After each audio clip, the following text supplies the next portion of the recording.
day, my friends. I hope you're ready to get geeky, a little geeky anyways, about calendars and how I use mine. There's one thing, and it's going to be this where it says our foundation. I want to dig into that, and I want to show you what is on. And you'll notice if I go week to week, that thing is on there every single week, every Tuesday and Thursday. What is that? So I'm going to open that up to you. I'm going to give you an insight as to how my head works and what I do twice a week. Now, the first thing I want to show you though is this. Is this really what my calendar looks like? No, not really. That's more realistically what my calendar looks like. Okay? I'm huge into time blocking. This right here though would make my head explode. Even if we just chunk it down to one day, that's over the top. The fact is all of these things need to happen. I don't need to own all of them. So what I do is I separate these into calendars. Someone else I consider in our company the digital master. They own everything that is digital, okay? They own my website. They own our courses. They own everything.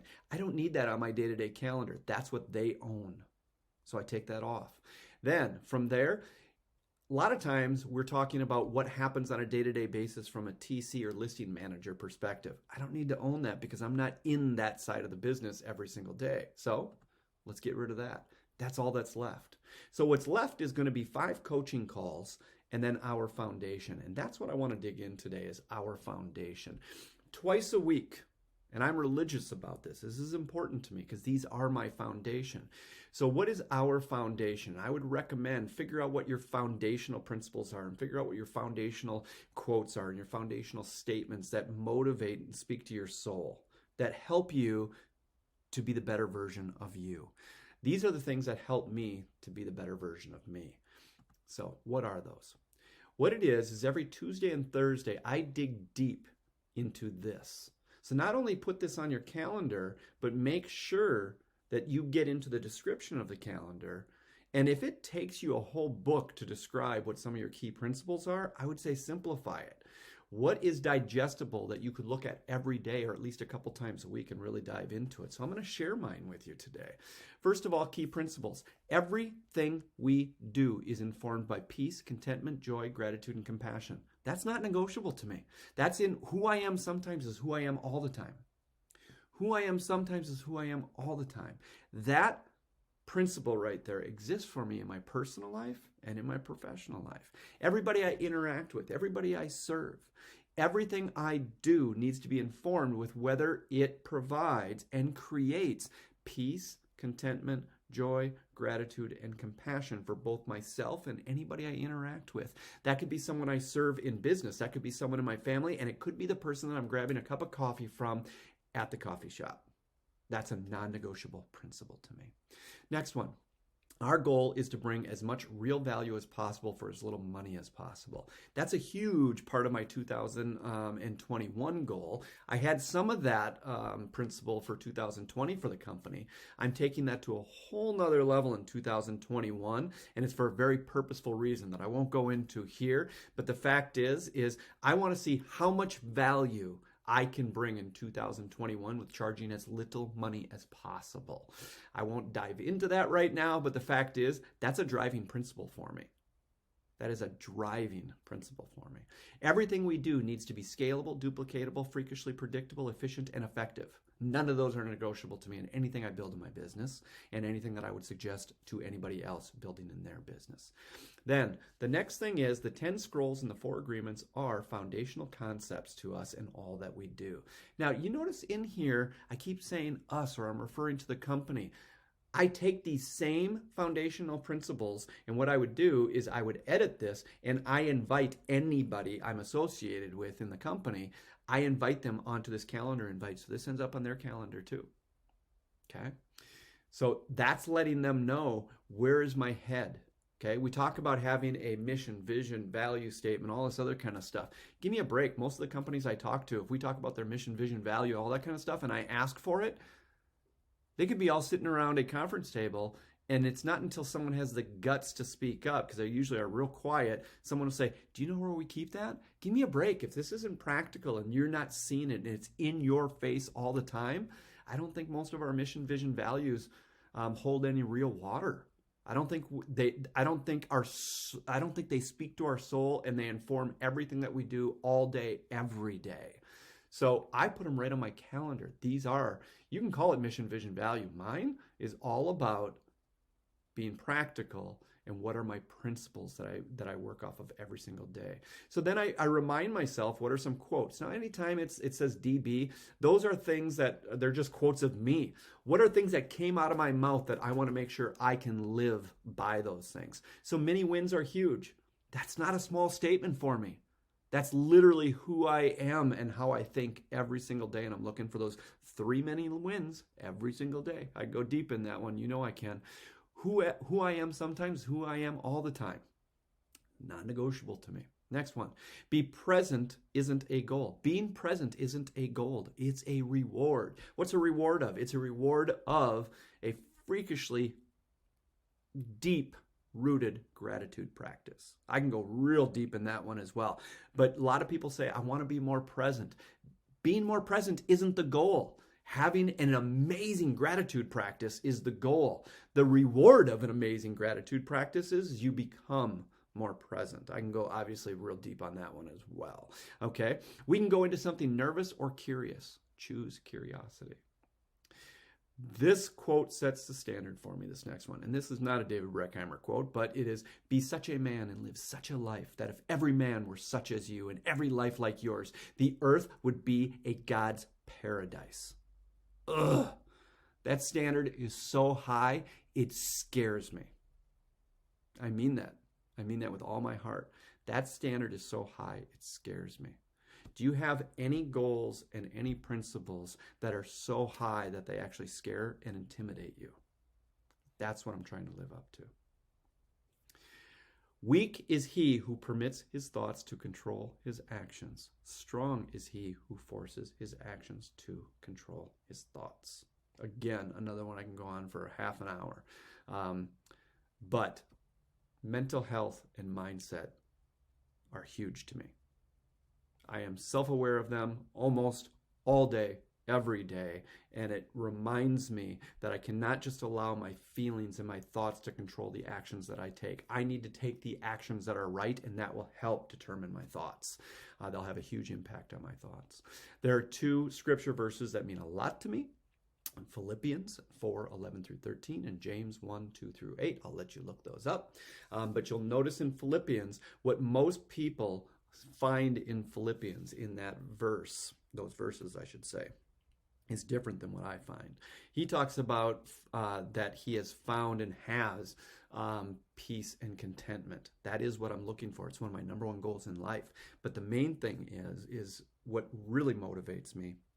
Those aren't things that he just naturally has or is a gift from God, that all of a sudden he received this peace and contentment. No, he says, I have learned.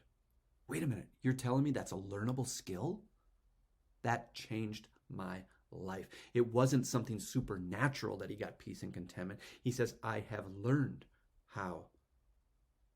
Oh, that just changed my life completely. So I will not give something like peace and contentment. I won't hold it up on a pedestal in a way that it's something that I either get gifted this or I don't get gifted this. Give me a break. You're either willing to work for it or you're not. Learning something takes real work. So that's what that verse shares with me, informs me, that none of this is unattainable. It's attainable. I can learn it if I'm willing to put in the work. Okay. Now, right now, I'm rewriting the Golden Circle. And if you are unfamiliar with the Golden Circle, you should read Start With Why by Simon Sinek. I think he does a better job going through the Golden Circle than anybody, and I'm rewriting that right now. I've written it and rewritten it a number of times. Right now I'm in a different stage in my life, different stage in my career, so I'm going to rewrite those. Okay. Next one. You notice that previously it said that the 10 scrolls and the 4 agreements are foundational concepts and principles for me. So why should I have to go anywhere? As long as I'm in this, why can't I just have them right here? Okay. Now, the one of the 4 agreements that I'm looking at right now and doing a study on is don't take anything personally. So I'll just quickly read their little quote from that. Nothing others do is because of you. What others say and do is a projection of their own reality. their own dream. When you are immune to the opinions and actions of others, you won't be the victim of needless suffering. Whew, that's good. Okay. And then what I do is I keep a little graphic here so that I can take a look at if I were to look at, and I think this comes from Tony Robbins, and what it is basically this circle of life kind of hits a lot of different, I would kind of maybe break these out different, but this is what's provided, and I think it's fine. There's a couple other things that I would break out of that are crazy important to me. But if I was going to look at, on a scale of 1 to 10, how do I feel in this moment about where I am in my business and career? What about my finances? How healthy are they right now on a scale of 1 to 10? Now, finances for me would be, how healthy are my finances? How aware am I of my finances? How well do it, on and on and on. But finances also is not about the reality of my finances. It's also for me about education. How am I, because I'm trying to work right now and I'm taking coaching right now on making sure that my level of financial literacy is higher than it's ever been, and it gets better and better and better. And I can go all the way around the circle. Okay, there is specifically a category that's missing for me. I won't go into that right now, but understand at least this gives me the foundation to start that conversation with myself, and I can journal about those things. Okay, so that is something that's on my calendar twice a week. I don't take it lightly. I do dive into it. I do read it, and I make sure that these things are in front of my face all the time. They're constantly reviewed. If something else comes up that's important to me, I'm going to add it here. If something needs to change, I'm going to delete what I have there, and I'm going to work on that. So this is what I'm working on right now. So I hope something like this brings real value to you. You might not do it exactly like I do. It might be a quarterly thing that you've got on your calendar. It might be a daily thing. It might be a weekly thing. For me, I've changed this over time. For a while, it was every Monday through Friday. For a while, it was only Monday. Right now, it's finding value for me is to have it every Tuesday and Thursday, and I review this. Then, in my company, anybody that I work with, I'm going to go ahead and I'm going to invite them in on this calendar reminder, because if they're going to be working with me, I think they deserve to know what my foundational principles are. I think they deserve to know what are the principles that not only do I want to build my life on, but what principles do I want to build this company on? What principles do we want to have as we interact with anybody and serve anybody? And key to me is, can all of these principles, without exception, be taken into consideration both in our personal and our professional life? If I have to be one person when I'm at work and one person when I'm at home, and I have to, flip that switch, that just doesn't have any interest to me whatsoever, and it's freaking exhausting. I don't want to keep doing this. It's exhausting to be one way all day and then have to flip a switch and be a different way. And then when I go back to work, flip a switch again. It's freaking exhausting, and I have no interest in it whatsoever. So I hope this helps someone, but this means a lot to me. It means a ton to me. And it will change as my needs change. And right now, I just gave you an example. Right now, my needs are changing on this. Right now, what I'm hardcore studying is I'm really taking a deep dive into the second agreement. And I will tell you, anybody who has not read the 4 agreements, that is this book right here. These are the 2 books I recommend to everybody. I'm going to tell you the first third of the 4 agreements, I can't stand that part of the book. The last third, I can't stand that part of the book. I'm just being honest with you. They don't interest me. Those middle 4 chapters, just the chapters on those 4 agreements, oh my gosh, they changed my life. Literally, if you just pick up that book, it took me 12 times to start this book and constantly kept putting it away. I never finished it. It took me about 2.5 years to read this silly book, okay? But once I got through it, I've never read the beginning and I've never read the end again. I only read those middle 4 chapters because they continually impact my life. So I hope that helps you guys. Have an awesome day. A little different video, but I hope you find some real value in it. Take care. Bye-bye.